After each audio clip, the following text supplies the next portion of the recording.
Rolle's theorem.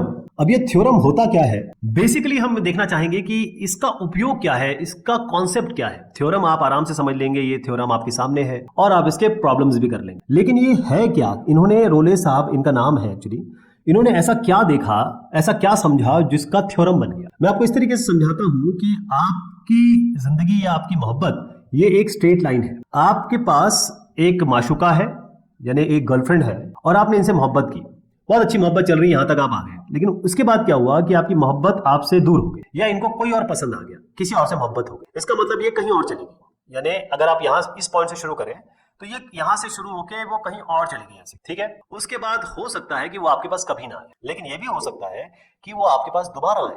इसका मतलब ये जो पॉइंट है, इसको मैं ए कह देता हूं, इसको बी कह देता हूं, और ये ए पॉइंट है, ये बी पॉइंट है, और वो आपके पास दोबारा आती है। तो दोबारा आने ऐसी भी आ सकती है, या जो ए पॉइंट है ये बी पॉइंट है, ऐसा भी हो सकता है कि वो कई बार सोचे, यहाँ सोचे अरे इसके पास वापस जाऊं कि नहीं जाऊं, ये ज्यादा अच्छा है।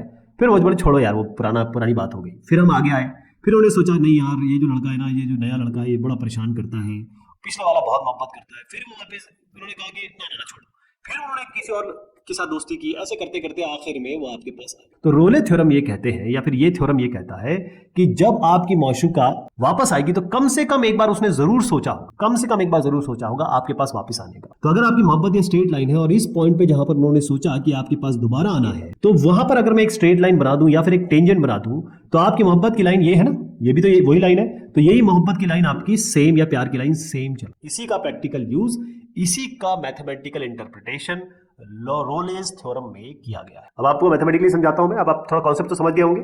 मैथमेटिकली समझिए इसको। देखें सर, हुआ ये, इन्होंने कहा कि फंक्शन की बात हो रही है। मैथमेटिक्स में, कैलकुलस में हर चीज फंक्शन के हिसाब से चलती है। यानी अगर आपको एक वैल्यू इसमें डालेंगे तो आपको यहां पर एक वैल्यू मिलेगी। ये जो वैल्यू आप डाल रहे हैं उसको हम x लेते हैं, जो आपको वैल्यू मिल रही है वो y होती है, इसको हम fx कहते हैं। इन्होंने कहा suppose f is a function such that, एक ऐसा फंक्शन है जो कॉन्टिन्यूअस है। इसका मतलब यह है कि आपका रिश्ता ऐसा चलना चाहिए, ऐसा नहीं कि आपका रिश्ता यहां चला फिर यहां से टूट गया फिर आपका रिश्ता यहां चला, ऐसा नहीं होना चाहिए। आपकी मोहब्बत जो है वो बरकरार रहनी चाहिए दोनों के दिलों में, यानी कॉन्टिन्यूटी होनी चाहिए, कहीं भी ब्रेकेज नहीं होना चाहिए। पहली चीज ये हो गई। इन्होंने कहा ये होगा एक क्लोज इंटरवल में, यानी कि ये ए और पॉइंट दोनों इंक्लूडेड है, इसके बीच में कहीं ब्रेक नहीं होना चाहिए। आपकी जिंदगी में यहां से यहां तक आप कई लोगों से मोहब्बत करते हैं, अपने शुरुआती दौर में, स्कूल में, फिर कॉलेज में, फिर अपनी बीवी से। तो यहां पर मैं आपको बात बता रहा हूं माशूका और बीवी की, वो शुरुआती की बात नहीं कर रहा हूं क्योंकि शुरुआती तो टूटते रहते हैं, तो ये कंटिन्यूटी हो। डिफरेंशिएबिलिटी का मतलब ये होता है कि आपका कंटिन्यूअस है तो ठीक है, लेकिन इस तरीके का पीक नहीं आना चाहिए। मतलब इस तरीके की आप दोनों बीच में ऐसी लड़ाई ना हो जाए कि जहां पर पॉइंट ऑफ नो रिटर्न हो, यानी कि ये यहां पर आप देखो, मैं ये भी लाइन बना सकता हूं, इस पॉइंट पे ये भी लाइन बना सकता हूं, तो कहीं भी आपकी जिंदगी के मोहब्बत के पैरेलल नहीं आएगी। तो कंटिन्यूअस और डिफरेंशिएबल पहली चीज तो ये होना चाहिए। अब होता ये है कि डिफरेंशिएबिलिटी में आखिरी पॉइंट जो ये जो लास्ट पॉइंट है इसमें दिक्कतें आती है। तो इन्होंने कहा कि भैया हमेशा ये आपका ओपन इंटरवल है, ए और बी पे नहीं होगा, इसके बीच में, मतलब आपकी जब शुरुआत हुई मोहब्बत की थोड़ी अड़चन हुई होगी, लेकिन जब ये कंटिन्यू, जब वो मोहब्बत परवान चढ़ गई तो फिर मोहब्बत ही रहेगी।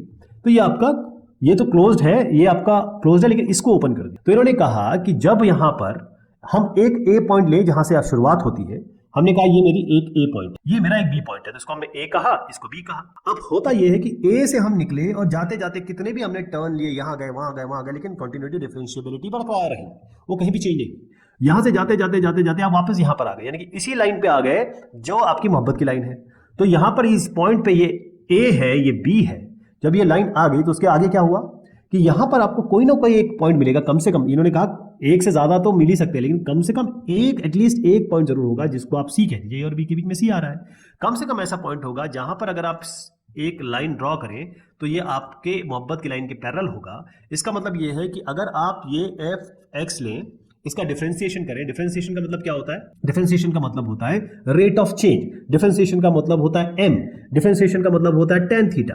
डिफरेंशिएशन का मतलब होता है स्लोप। यही चीज तो होती है रेट ऑफ चेंज। तो इस लाइन की जो स्लोप होगी वो आपके इस लाइन के पैरेलल होगी। अब ये लाइन क्या है? एक्स एक्सिस है ना, ये एक्स एक्सिस का मतलब क्या होता है कि इसका एंगल आपके जीरो है, यानी tan थीटा इसका जीरो है। तो आप इसको देखिए, इसका भी, ये तो इसके पैरेलल है तो इसका भी tan थीटा जीरो होगा। तो tan थीटा क्या है? अगर मैं इस पॉइंट पे देखूं सी पे, इसको f डैश सी पे निकालूं, मतलब सी पॉइंट पे निकालूं इस स्लोप को, तो ये जीरो होना चाहिए। और यही आपका पूरा रोले थ्योरम है। क्लियर हो गया? अब इसके थोड़े से और मैं आपको एग्जांपल देता हूं। देखिए, अगर आप यहां से निकले और यहां पर गए, स्ट्रेट लाइन में गए, मतलब मोहब्बत चलती चली जा रही है, कहीं कोई ब्रेकेज नहीं है, तब तो कोई दिक्कत ही नहीं, तब तो आप उसी लाइन में है जो मोहब्बत की लाइन है। यहां पर आप गए, आपकी मशरूका गई और फिर वापस आई, तो एक पॉइंट ऑफ रिटर्न हो गया, तो यहां पर भी आप मोहब्बत की लाइन में आ गए। वो यूं गई, फिर उन्होंने सोचा, फिर वापस आई, कहीं और गई, फिर वापस ऐसे गई, तो कोई ना कोई ऐसा पॉइंट अगर आपके 2 पॉइंट पे आ गया है ना, ए और बी आपका मैच होना चाहिए, ध्यान रखिएगा यहाँ पर, ये ए पॉइंट है, ये बी पॉइंट है, दोनों एक ही लाइन में आ रहे हैं, तब ये भी 2 पॉइंट्स हो सकते हैं। ऊपर वो यहाँ सोच भी सकती है, यहाँ भी सोच सकती है, लेकिन कहीं ना कहीं उसने सोचा होगा। यहाँ पर देखिएगा कि उतार में मतलब उसका रिलेशनशिप दूसरे के साथ इतना लो चला गया कि आपके बारे में सोच लिया, तो यहाँ पर आपको फिर से 3 पॉइंट मिल रहा है। तो कहने का मतलब ये है कि रोले थ्योरम आपको ये बताता है कि जब आप एक पॉइंट से निकलते हैं, दूसरे पॉइंट पे पहुंचते हैं और दोनों पॉइंट एक ही लाइन में आ जाते हैं, यानी कि इनका y, इन दोनों के x का, a और b x है, इन दोनों का y जब बराबर हो जाता है, तो कोई ना कोई एक पॉइंट होगा जो रिटर्न वाला पॉइंट होगा, वहां पर अगर आप टेंजेंट बनाएंगे तो f डैश c आपका 0 मिलेगा, यानी कि डिफरेंशिएशन उस फंक्शन का 0। अब मैंने बहुत मोहब्बत प्यार की बात कर ली, आइए जरा मैथमेटिक्स में आते हैं, उसके लिए आपको मैं ये क्वेश्चन दिखा। अब इसका सोल्यूशन मैं आपको पहले दिखाऊंगा। उसका कारण ये है कि अगर आप सोल्यूशन समझ जाएंगे तो मेरी क्या जरूरत होगी, इसी सोल्यूशन को समझाने के लिए मैं रोले थ्योरम का इस्तेमाल करूंगा। अब बहुत ध्यान से देखिएगा, जो मैंने बोला है वो यहाँ पर मैं उपयोग करूंगा या इस्तेमाल करूंगा। y बराबर है x स्क्वायर प्लस 2, ये आपका फंक्शन हो गया। मैंने आपसे बताया था fx फंक्शन होना चाहिए। पहली चीज ये है कि ये कॉन्टिन्यूअस होना चाहिए और फिर डिफरेंशिएबल होना चाहिए। आपको सामने दिख रहा है ये फंक्शन आपका एक पॉलिनोमियल फंक्शन है।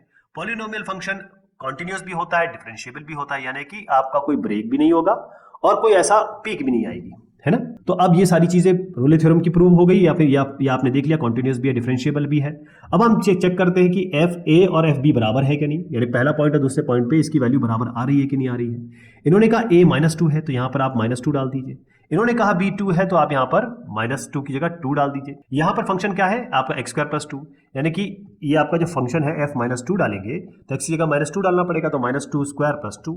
यहाँ पर क्या होगा, ये सेम चीज f2, ये हो जाएगा 2 स्क्वायर प्लस 2, ये आपका क्या आ गया 2 to the 4 प्लस 2, ये आपका आ गया 4 प्लस 2, ये आपका 6, ये आपका 6। तो एफ ए बराबर एफ बी मिल गया कि नहीं मिल गया, ये दोनों बराबर है कि नहीं, ये दोनों बिल्कुल बराबर है।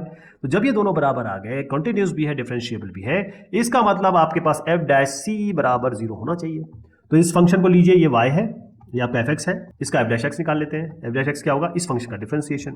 इस फंक्शन का डिफरेंशिएशन क्या होगा, एक्स स्क्वायर का 2x, और ये तो 0 है, 2 का 0 हो जाएगा, यानी कि आपका एफ डैश एक्स 0 है ना, एफ 0। अब ये एफ डैश एक्स 0 कब होगा, जब 2x बराबर 0 होगा, यानी कि x बराबर 0 है, तो ये आपका x यानी कि जो c है वो क्या मिला 0, यानी कि आपका एफ डैश सी यानी कि एफ डैश 0, c आपको 0 मिला। अब आपने ये c 0 तो निकाल लिया, लेकिन इससे क्या पता चला कि कहीं ऐसा तो नहीं कि आप इस पॉइंट से इस पॉइंट तक आए और ये पॉइंट इसके बीच में नहीं है, वो जो आपकी मोहब्बत है वो यहाँ चली गई, यहाँ से ऐसे करके फिर वापस आई, ये तो इसके बीच में होना चाहिए ना, ए और बी के बीच में आना चाहिए, ये पॉइंट नहीं होना चाहिए पॉइंट ऑफ रिटर्न, है ना। तो ये जो पॉइंट है इसे इसके बीच में आना चाहिए। तो आप देखिए a है -2, नंबर लाइन से समझाता हूँ, ये -2, ये आपका 2, 0 इसके बीच में आता है, तो ये भी प्रूव हो गया, 0 इसके बीच में ही है, इसलिए ये आपका वेरीफाई हो गया।